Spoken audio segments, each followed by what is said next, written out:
It's a situation you kind of hit on it. Everybody was upset after how the game played out last week. North Carolina was a heavy favorite against Cal, lost the game. Let's be honest, this North Carolina team was never going to contend for the college football playoff. So that was a non-conference game. If North Carolina can open ACC play with a win against a top 20 team in Louisville, against a Heisman Trophy winner Lamar Jackson, everybody all of a sudden starts feeling better. Now, what does North Carolina have to do? Offensively, North Carolina is in for a challenge. They had a lot of success running the ball against California, rushed for 219 yards, 3 touchdowns, looked pretty good from that component. Louisville last year was one of the top 10 teams in the country in terms of rushing yards allowed per play. They are very good up front. As a veteran defense, have 9 returning starters, 4 seniors on that defensive line.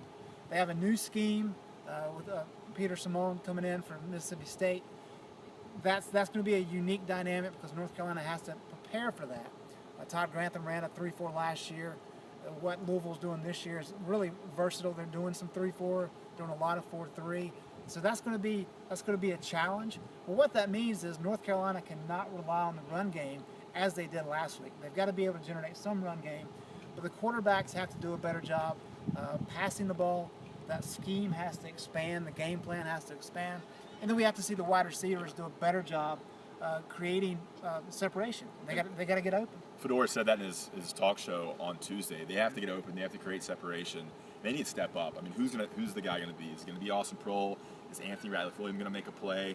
Are some of these younger guys going to step up? And we haven't seen that yet. And that's kind of what we were looking for heading into the season. So I'm excited to see which wide receiver is going to be able to make a play, extend the offense, and give those big chunk plays. Also defensively. Offensively, Louisville gave up 3.35 sacks per game last season, which was one of the lowest. They were the highest in the nation last year. So I think UNC has an opportunity to sack Lamar Jackson, get to the quarterback, and that's something they keyed in on when they spoke to us on Wednesday afternoon. Yeah, for sure. And if you look at what Louisville did in week 1, they had 10 false starts against Purdue. They fumbled the ball twice inside the 5-yard line and really allowed Purdue to stick around. I mean, the Boilermakers were winning, I guess, late in the third quarter.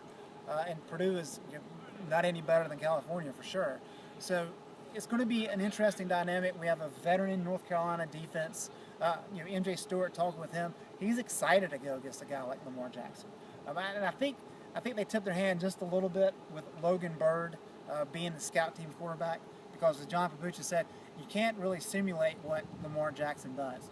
But with Logan Byrd being back there, what that tells me is that they're really focusing on keeping Lamar Jackson in the pocket. They want him to throw the ball, and that's why they've got Byrd back there serving as that passer. As we talked about earlier, if North Carolina plays well, if they can somehow steal an upset here, then everybody's going to forget about what happened against California, and all of a sudden North Carolina maybe can't contend for the Coastal Division yet again. We'll find out tomorrow. Kickoff is at noon. For Inside Carolina, I'm Greg Barnes. He's Ross Martin.